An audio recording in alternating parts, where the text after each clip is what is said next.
That is solid state. Mainly ये chapter 2 से 3 marks का ये आता है।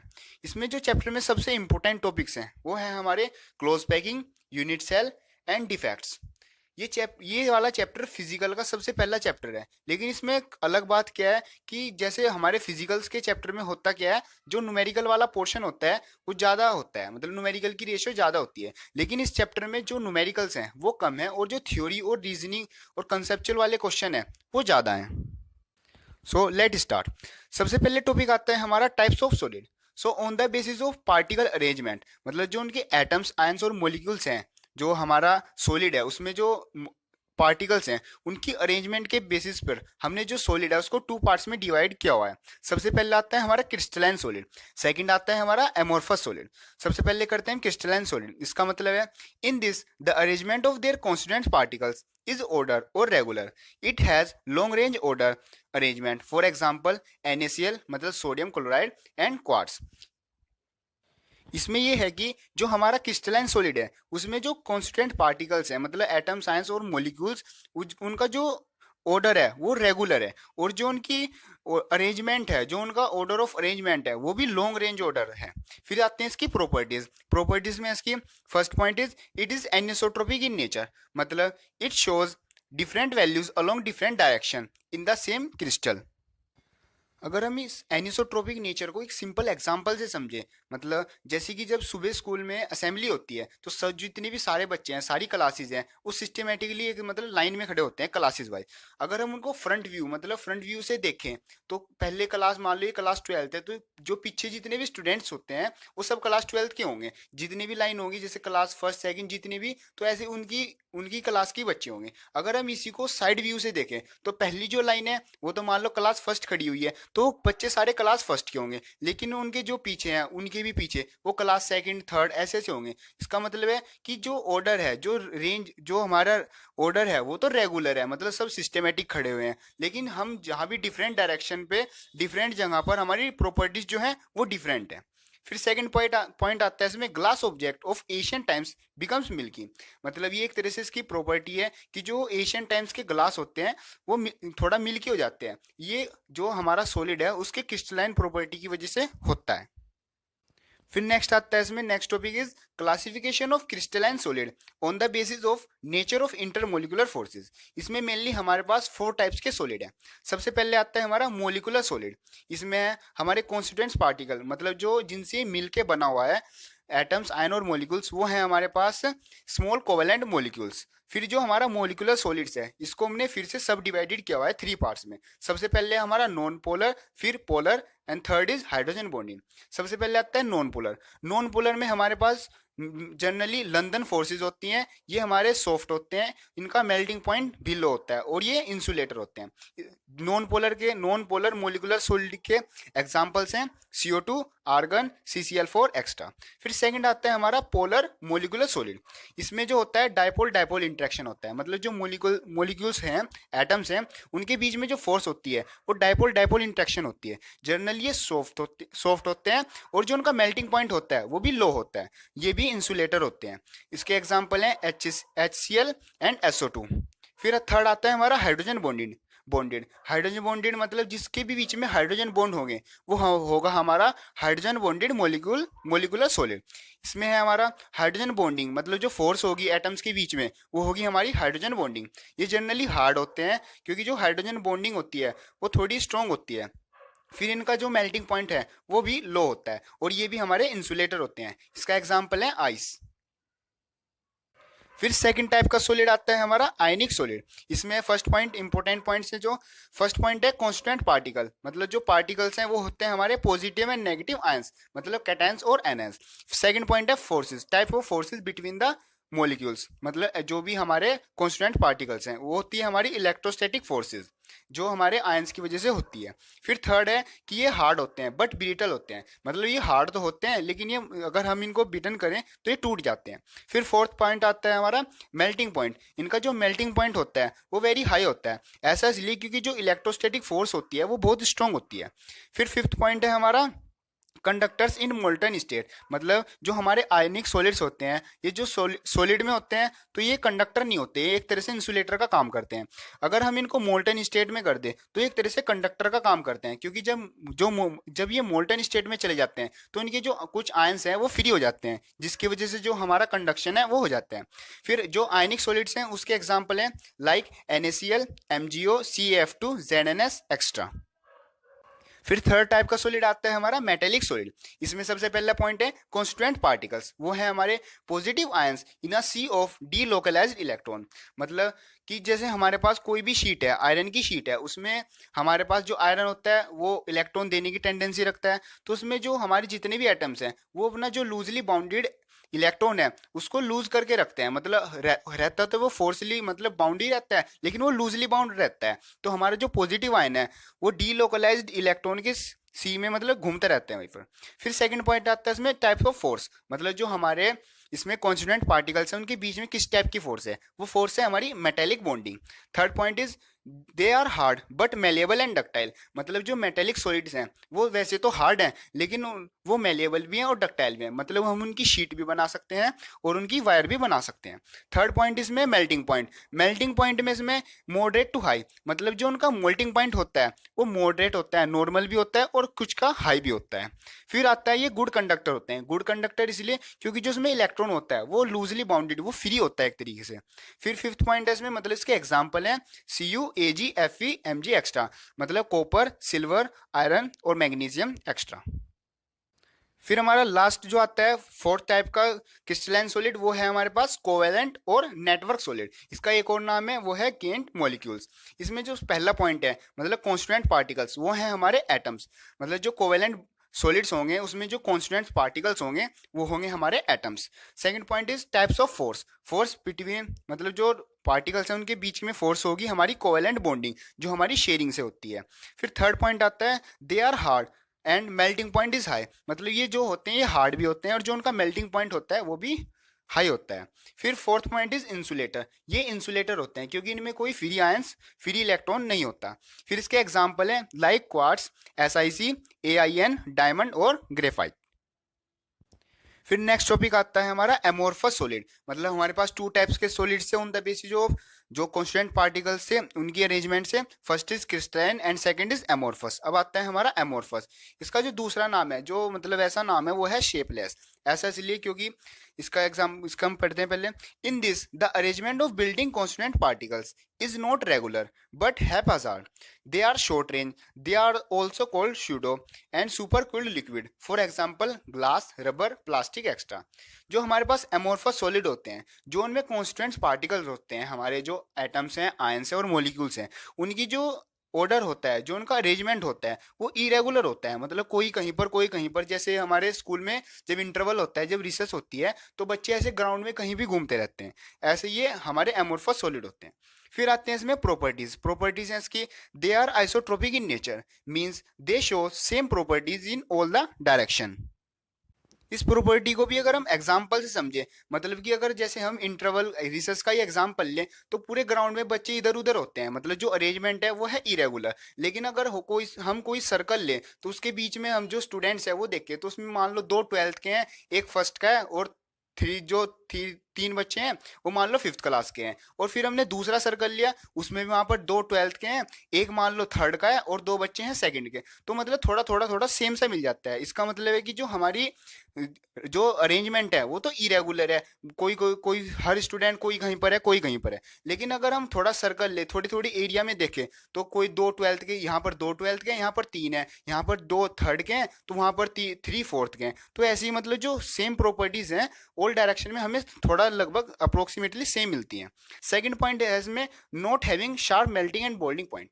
मतलब जब इसकी जो अरेंजमेंट है वो ही रेगुलर नहीं है, जो उसका ऑर्डर है वो इरेगुलर है, तो उसका जो मेल्टिंग पॉइंट और बॉइलिंग पॉइंट होता है वो भी शार्प नहीं होता, मतलब एक कांस्टेंट वैल्यू नहीं होती। फिर ये आता है हमारा इसके डायग्राम के बेसिस पे। सबसे पहले जो क्रिस्टलाइन सॉलिड है, इसमें जो अरेंजमेंट है वो देखो बिल्कुल रेगुलर है, बिल्कुल एक स्ट्रेट लाइन में है। जो हमारा एमोर्फस सॉलिड है, इसमें मतलब हैप्पजार्ड सा है, बिल्कुल कोई कहीं पर, कोई कहीं पर। फिर नेक्स्ट टॉपिक आता है हमारा क्रिस्टल लेटिस और स्पेस लेटिस। का मतलब है a lattice is a regular array of points showing how molecules, atoms और ions are arranged in 3D space. मतलब जो क्रिस्टल लेटिस है या फिर हमारा स्पेस लेटिस है, वो एक हमारा मतलब ये एक ऐसी चीज है, एक ऐसा लेटिस है जो हमें बताता है कि हमारा जो मॉलिक्यूल्स हैं, जो आयंस है, जो मतलब जो कॉन्स्टिट्यूएंट पार्टिकल्स हैं, वो 3D स्पेस में कैसे उनका अरेंजमेंट हुआ है, रेगुलर है, इरेगुलर है, और कैसे अरेंज हुए हैं, उस वो बताते हैं हमें क्रिस्टल लेटिस। फिर इसमें एक डेफिनेशन आती है, what is define unit cell. इसका मतलब है it is a smallest repeating unit in a space lattice. मतलब कि जो अरेंजमेंट होता है वो एटम्स और या फिर मॉलिक्यूल्स या फिर आयन से मिलके होता है। तो जो स्मॉलेस्ट यूनिट है जो बार बार रिपीट होके किसी अरेंजमेंट को बना रही है, उस यूनिट को हम कहते हैं यूनिट सेल।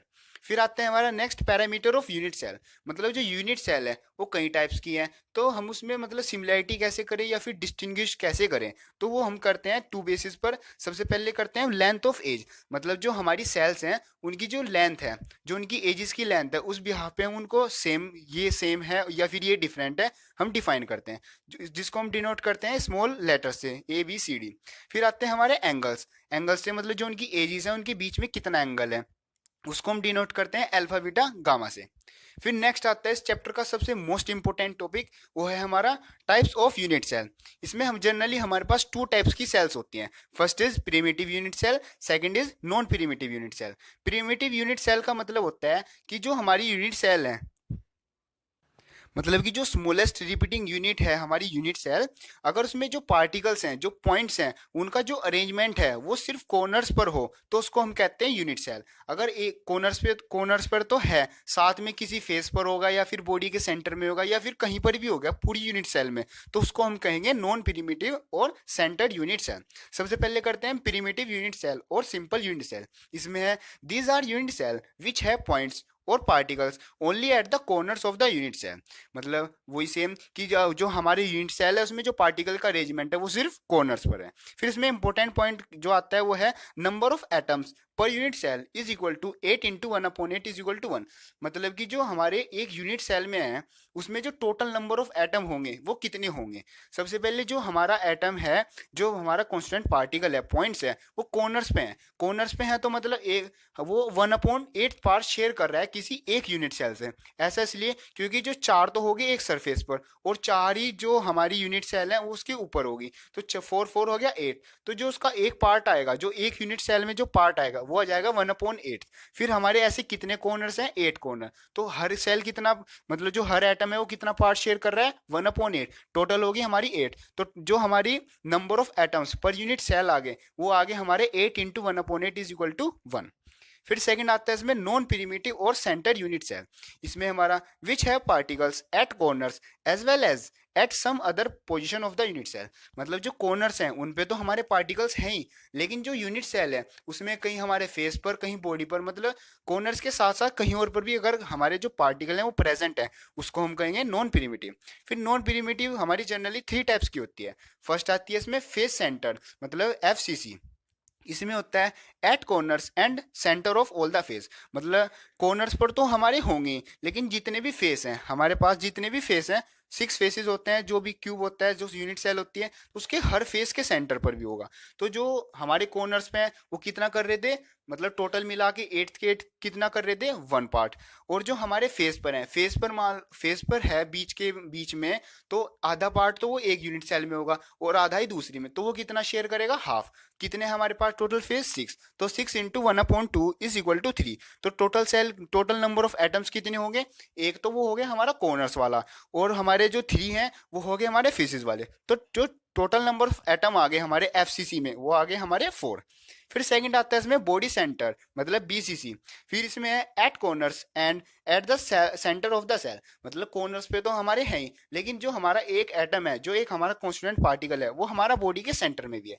तो जो हमारे कॉर्नर्स पे थे वो कितना शेयर कर रहे थे, सारे मिला के 1। और जो बॉडी के सेंटर में है, जो है ही सेंटर में, तो वो तो किसी दूसरी यूनिट सेल के साथ कोई शेयर करेगा नहीं, तो उसका जो मतलब उसका डोमिनेंट हो, जो गिवन हो गया, उसका भी हो गया 1। तो हमारे जो टोटल नंबर ऑफ एटम हो गए वो हो गए हमारे 2। फिर थर्ड टाइप आता है हमारा एंड फेस सेंटर। इसमें है at corners and at the centre of any two opposite faces.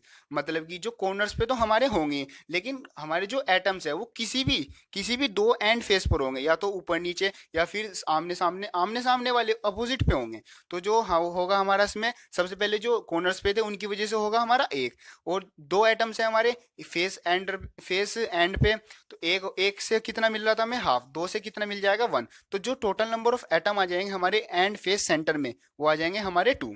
फिर से में आते हैं कुछ इंपॉर्टेंट पॉइंट। सबसे पहले इसमें क्यूबिक इज मोस्ट सिमेट्रिक। जो हमारा क्यूबिक वाला अरेंजमेंट होता है वो सबसे मोस्ट सिमेट्रिक होता है, क्योंकि इसमें जो वैकेंट स्पेस होता है वो कम होता है। फिर आता है इसमें ट्राइक्लिनिक इज मोस्ट अनसिमेट्रिक। ये जो होता है ये अनसिमेट्रिक होता है सबसे ज्यादा। हमारे पास ये 7 टाइप के होते हैं जनरली।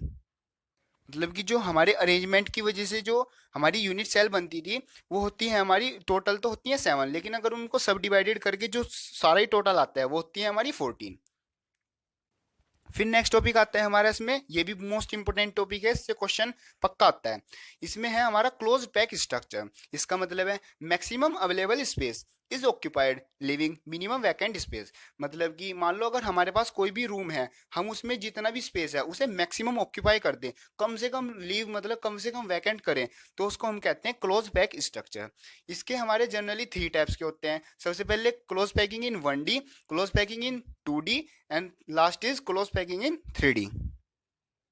सबसे पहले आता है इसमें हमारा क्लोज पैकिंग इन 1D। इसमें है in this the arrangement of spheres are placed in horizontal और vertical row touching each other. मतलब कि हमारे जितने भी स्फीयर्स हैं, हमारी जितनी भी बॉल हैं, मान लो हमने उनको सिर्फ सिंपल एक लाइन में रखा हुआ है, वो हमारी हॉरिजेंटल भी हो सकती है और वर्टिकल भी हो सकती है। अगर हम ऐसा करें तो हमारी जो पैकिंग आएगी, क्लोज पैकिंग आएगी, वो हमारी हो जाएगी 1D में। जिसका जो कोऑर्डिनेशन नंबर होता है, कोऑर्डिनेशन नंबर का मतलब कि जो हमारा स्फीयर है, कोई भी हमारा बॉल है, वो मैक्सिमम कितनी अदर स्फीयर्स को टच कर सकता है, इसमें जो होता है कोऑर्डिनेशन नंबर वो होता है 2। फिर सेकंड आती है हमारी क्लोज पैकिंग इन 2D। इसमें है फर्स्ट आता है हमारा स्क्वायर क्लोज पैकिंग और ए टाइप क्लोज पैकिंग। इसमें है the spheres of second row are exactly above the first row. मतलब कि जो हमारी पहली कोई भी लेयर है बॉल्स की, उस पर डायरेक्टली ऐसी बिल्कुल सेम जैसे फर्स्ट रो रखी हुई थी, बिल्कुल सेम उसी तरह है। अगर हमारी फर्स्ट रो ए है तो बिल्कुल जो सेकंड रो है वो भी ए है, हमने उसके ऊपर बॉल्स की ऐसी लेयर, ऐसी जो लाइन है वो रख दी, वो उस टाइप की पैकिंग हो जाएगी हमारी ए टाइप पैकिंग या फिर SCP मतलब स्क्वायर क्लोज पैकिंग। इसमें जो कोऑर्डिनेशन नंबर आता है हमारा वो आता है 4, क्योंकि जो हमारा कोई भी स्फीयर है वो 4 स्फीयर से सराउंडेड होता है, मतलब 4 स्फीयर के टच में होता है। इसमें जो स्पेस कवर होता है, जो हमारा हमारा मैक्सिमम अवेलेबल स्पेस था, वो जो ऑक्यूपाई होता है वो होता है हमारा 52.4%। फिर इसमें जो क्लोज पैकिंग इन 2D है, उसमें सेकंड टाइप की क्लोज पैकिंग है, वो है हेक्सागोनल क्लोज पैकिंग और AB टाइप क्लोज पैकिंग मतलब HCP।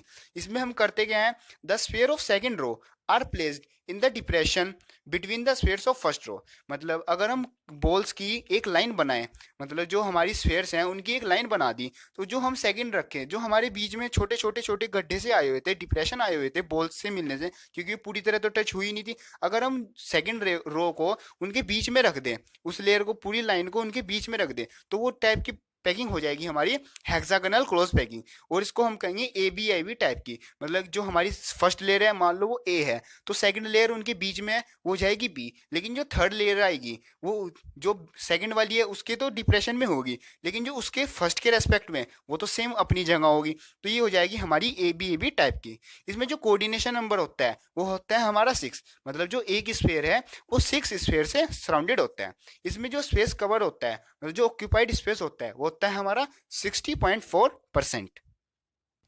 फिर थर्ड आता है इसमें हमारा क्लोज पैकिंग इन 3D। इसमें सबसे पहले आता है 2 टाइप्स के से करते हैं हम 3D close packing from 2D square close packing. इसमें सबसे पहला पॉइंट है spheres of second row are exactly above those of first row. It is A types. Coordination number होता है इसमें 4 और इसको हम नाम दिया हुआ है सिंपल क्यूबिक लेटिस। और यूनिट सेल जो इसमें होती है वो प्रिमिटिव होती है। मतलब जो हमारी जो लेयर थी, मतलब जो लाइन थी बॉल्स की, हमने ऊपर भी रख दी और उनके पीछे भी रख दी, ऐसे हम लाइन का मतलब एक तरह से बॉक्स सा बना ले, तो वो हो जाएगी हमारी 3D close packing from 2D square close packing. फिर सेकंड आती है, सेकंड टाइप की आती है हमारी 3D की क्लोज पैकिंग, वो है 3D close packing from 2D hexagonal close packing. इसमें होती है in 2D packing there are 2 types of voids. मतलब कि जो हम 2D क्लोज पैकिंग कर रहे थे, उसको हम एक तरह से लेयर बिछा ली बॉल्स की, तो उसमें हमारे 2 टाइप्स के वर्ड्स आते थे। वर्ड्स का मतलब है हमारे पास जो डिप्रेशन आते थे वो 2 टाइप्स के ट्रायंगल की शेप में आते थे। एक का जो मतलब एरो थी वो अपर साइड थी, और जो दूसरे की थी वो लोअर साइड थी। उसमें जो अपर वाले को हमने ए मान लिया और लोअर वाले को बी मान लिया। फिर जो हम इसमें थर्ड लेयर बना बना रहे हैं वो हम 2 तरीके से बना सकते हैं। सबसे पहला तरीका है, when we cover words of first layer mark as B, it is converted into C. Now we have two word A and C. मतलब कि जो हमारे पास जो फर्स्ट लेयर थी उसमें, मतलब जो फर्स्ट लेयर थी उसमें 2 टाइप्स के वर्ड्स थे ए बी। अगर हम उसमें बी, जो बी हैं उनको कवर कर दे तो हमारे पास एक नए तरह का वर्ड्स आ जाएगा सी। और फिर हमारे पास 2 नए वर्ड्स हो जाएंगे ए एंड सी। फिर हम जो थर्ड लेयर रख रहे हैं उसमें हमारे पास 2 तरीके हैं, या तो हम ए को कवर करें या सी को कवर करें। इसमें if we put third layer over the C, over the void C, it is A B type. मतलब कि जो हम 2D पैकिंग कर रहे थे तो हमारे पास 2 टाइप्स के वर्ड्स आ रहे थे, 2 तरह के डिप्रेशन आ रहे थे, ए और बी। अगर हम उसमें बी को कवर कर दें तो जो हमारा ए वर्ड है वो तो वैसे का वैसे ही है, लेकिन बी के रखने से हमारा एक और डिप्रेशन बन जाएगा, उसका नाम है हमारा सी। तो हम थर्ड लेयर को अगर हम सी के ऊपर रखते हैं तो हमारी जो पैकिंग हो जाएगी वो ए बी टाइप की हो जाएगी। मतलब फर्स्ट लेयर फिर सेकेंड लेयर हो जाएगी, जो थर्ड लेयर होगी वो फर्स्ट लेयर के सिमिलर हो जाएगी। इसको हम कहते हैं, this is known as HCP, मतलब हेक्सागोनल क्लोज पैकिंग। फिर सेकंड टाइप, मतलब सेकंड मेथड है हमारे पास, if we cover A by third layer then it becomes ABC type and known as FCC, मतलब फेस सेंटर्ड क्यूबिक स्ट्रक्चर। मतलब कि जो हमारे पास फर्स्ट लेयर थी ए, उसमें ए बी थे, 2 तरह के वर्ड्स थे, हमने बी को तो कवर कर दिया। फिर हमारे पास कितने वर्ड आ गए, ए तो पहले था ही, एक हमारा नया बन गया सी। तो अगर हम जो ए बचा हुआ है उसको कवर करें, जो हमारी तो थर्ड लेयर है उससे उससे जो है वो ए को कवर करें, सी को छोड़ दे, ए को कवर करें, तो जो हमारी क्लोज पैकिंग हो जाएगी वो हो जाएगी एबीसी टाइप की। मतलब एक तरह से फिगर में देखें तो पहली लेयर है ए, हमने बी डिप्रेशन में रखा हुआ है, फिर जो सी है वो बी वाले डिप्रेशन में रखा हुआ है, मतलब जो ए हमारा बचा हुआ था वर्ड्स उसमें रखा हुआ है, और जो हमारी फोर्थ लेयर है वो भी हमारी फिर ए हो जाएगी सेम। इसमें जो एक नोट आता है वो है हमारा, both HCP and CCP are equally efficient, cover 74% both. मतलब कि जो हमारा HCP है और CCP है, दोनों की जो क्लोज पैकिंग है वो बिल्कुल सेम है। बस जो हमारा रखने का तरीका है, जो वर्ड्स को पहले हम ए को रखे, ए को छुपाएं या फिर बी को छुपाएं या फिर सी को, वो हमारा अलग है। बाकी जो दोनों की क्लोज पैकिंग की वजह से जो परसेंटेज आती है उसकी, हमारी पैकिंग की, वो सेम आती है। फिर आता है coordination number in both the cases is 12, मतलब जो हमारा कोई भी स्फीयर है वो 12 से सराउंडेड होगा। फिर आता है इसमें डेंसिटी सेम, मतलब डेंसिटी जो होती है वो भी सेम होती है। फिर नेक्स्ट आता है इसमें हमारा वर्ड्स। वर्ड्स का मतलब है हमारे जो डिप्रेशन थे, हमारे पास 2 तरह के वर्ड्स होते हैं, टेट्राहेड्रल वर्ड्स और ऑक्टाहेड्रल वर्ड्स। सबसे पहले इसमें tetrahedral, a void surrounded by 4 spheres is known as tetrahedral voids. मतलब जो भी वर्ड हमारा 4 स्फीयर से सराउंडेड होगा उसको हम कहेंगे टेट्राहेड्रल वर्ड। इसका जो कोऑर्डिनेशन नंबर होता है वो होता है 4। फिर सेकंड है ऑक्टाहेड्रल वर्ड, इसमें है a void which is surrounded by 6 spheres is known as octahedral void. इसका जो कोऑर्डिनेशन नंबर है वो है हमारा 6। फिर आता है एक नोट, नोट में हमारा tetrahedral void is less sufficient to octahedral void. मतलब जो ऑक्टाहेड्रल वर्ड, जो डिप्रेशन वर्ड्स का मतलब जो खाली जगह बचेगी वो ऑक्टाहेड्रल वर्ड के केस में ज्यादा होती है। इसमें है if N is a number of points per unit cell, मतलब जो एक सेल है उसमें जो हमारे नंबर ऑफ पॉइंट्स है वो n है, तो ऑक्टाहेड्रल वर्ड तो हो जाएंगे हमारे n ही, जितने हमारे सेल्स से। लेकिन जो टेट्राहेड्रल वर्ड हैं वो हो जाएंगे twice the number of at जो हमारे पॉइंट्स थे। इसका एग्जांपल से लें, मतलब अगर हमारे नंबर ऑफ एटम 500 है तो उसमें जो ऑक्टाहेड्रल वर्ड होंगे उस वाले एटम में, मतलब जो हमारी यूनिट सेल होगी वो तो होंगे 500, लेकिन जो टेट्राहेड्रल वर्ड है वो हो जाएंगे हमारे 1000।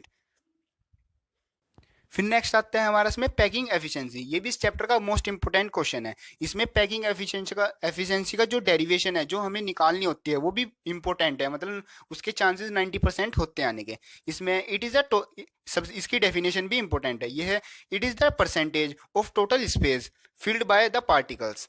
मतलब कि जो हमारा टोटल स्पेस था उसमें कितना फिलअप हो गया, कितना जो हमारा है वो हमारा ऑक्यूपाई होगा, उसकी परसेंटेज को हम कहेंगे पैकिंग एफिशिएंसी। इसमें हमारे 4 टाइप्स के सेल्स हैं, उनकी अलग अलग पैकिंग एफिशिएंसी है। वो है, सबसे पहले आते हैं CCP की, उसकी है हमारी 74%। फिर HCP की, CCP और HCP की हमारी सेम होती है क्योंकि ये दोनों 3D में सेम ही होते हैं, इसकी भी 74%। फिर आता है BCC, इसकी है हमारी 68%। फिर SC की मतलब सिंपल क्यूबिक की है हमारी 52.4। फिर नेक्स्ट आता है इसमें हमारा एज लेंथ। एज लेंथ हमने किए थी पहले की जो हमारे पैरामीटर्स होते हैं, इसमें है distance between the centre of the spheres present on the corners of the edges of the cube is known as edge length. मतलब जो हमारी स्फीयर्स हैं, मान लो हमारे टू स्फेयर्स हैं, वो अलग अलग कॉर्नर पे रखे हुए हैं, तो एक स्फेयर से सेंटर से दूसरे स्फेयर के सेंटर का बीच का डिस्टेंस वो होगा हमारा एज लेंथ। फिर इसमें एक नेक्स्ट आता है नियरेस्ट नेबरिंग डिस्टेंस। इसको हम डिनोट करते हैं स्मॉल डी से। इसका मतलब है distance between the centre of two nearest is called NND, मतलब नियरेस्ट नेबरिंग डिस्टेंस। मतलब कि जो भी हमारे टू नियरेस्ट एटम्स होंगे, जो जितनी पास हो सकते हैं, उनके बीच का जो डिस्टेंस होगा वो होगा हमारा नियरेस्ट नेबरिंग डिस्टेंस। फिर आता है इसमें calculation of unit cell dimension. इसमें जो न्यूमेरिकल आते हैं वो ज़्यादातर इसी फॉर्मूले से आते हैं। इसमें हमारा फॉर्मूला है density is equal to Z into M upon A cube into NA। इसमें हमारा डेंसिटी रो होता है हमारा डेंसिटी, और Z होता है हमारा एटॉमिक नंबर, और M है हमारा यहाँ पर मास। ए क्यूब का मतलब वॉल्यूम ऑफ यूनिट सेल, और NA का मतलब है एवोगाड्रो नंबर। इसमें जो Z की वैल्यू होती है वो हर किसी के लिए फिक्स होती है। जैसे CCP और FCC के लिए होती है हमारी 4, और SC के लिए होती है 1, और BCC के लिए होती है 2। फिर नेक्स्ट आता है इसमें एक चार्ट। ये हमें पूरा चार्ट नहीं याद करना है, इसमें हमें सिर्फ याद क्या रखना है कि जो हमारी स्फीयर्स की रेडियस है और जो हमारा क्यूब उसकी एज लेंथ है, उनके बीच का रिलेशन। तीन जो डिफरेंट यूनिट सेल होती हैं, सिंपल, बॉडी सेंटर और फेस सेंटर, उनके लिए सबसे पहले सिंपल के लिए जो रिलेशन होता है वो होता है R is equal to A/2। इसमें जो R है वो है रेडियस, जो A है वो है हमारा एज लेंथ। फिर इसमें जो बॉडी सेंटर के लिए होता है वो होता है हमारा R is equal to √3A/4। और जो हमारा फेस सेंटर के लिए होता है वो होता है हमारा R is equal to √2A/4। So this is the revision of first part. हम सेकंड पार्ट में करेंगे imperfection in solids, electrical and magnetic properties. आपका अगर कोई भी क्वेश्चन है, आपको कुछ समझ में ना आया हो या फिर कोई भी प्रॉब्लम हो, तो प्लीज़ आप उसको कमेंट बॉक्स करें या फिर मुझे इंस्टाग्राम पर मैसेज करें। मैंने उसका लिंक जो है डिस्क्रिप्शन में दे दिया है। और आप कोई भी प्रॉब्लम है, कोई भी इम्प्रूवमेंट है, वो प्लीज़ उसको कमेंट बॉक्स में बताएं। Thank you.